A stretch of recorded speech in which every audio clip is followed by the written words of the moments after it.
जिन्होंने हमको और आपको बनाया है, जिनकी इच्छा से हम आप चल रहे हैं, ये धरती चलायमान है, सब कुछ उन्हीं की इच्छा से चल रहा है।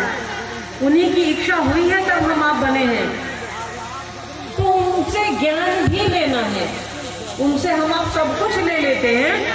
तो उनसे साहब ने कहा कि अरे वो मास्टर भी बहुत अच्छा है, वो गुरु भी बहुत अच्छे हैं, उनको दुनिया का सबसे बड़ा गुरु कहा गया है, विश्व गुरु है, गुरुओं के गुरु हैं, गुराधिपति हैं, गुरुओं का अधिपति मतलब गुरुओं का भी मालिक उनको कहा गया है, गुरुओं में सर्वश्रेष्ठ है वो।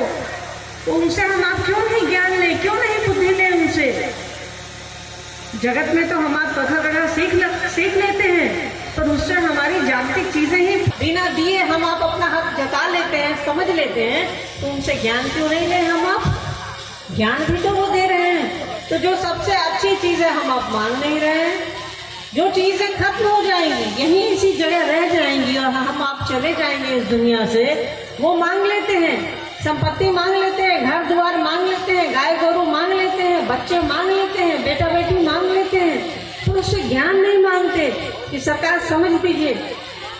तो उन्होंने कहा कि शिव ज्ञान भी देते हैं, उनको ज्ञान के निधि अगम कहा गया है, ज्ञान के भंडार है वो, जो कभी खत्म नहीं होता।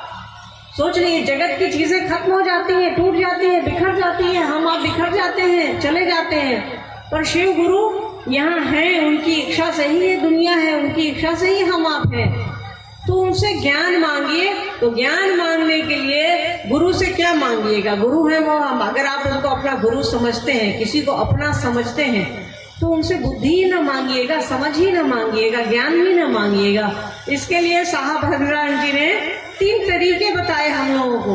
उन्होंने कहा कि इन 3 तरीकों से, इन 3 सूत्रों से हम आप महादेव के रास्ते पर चल सकते हैं, लोगों को बता सकते हैं, उनसे दया मांगने की कोशिश कर सकते हैं।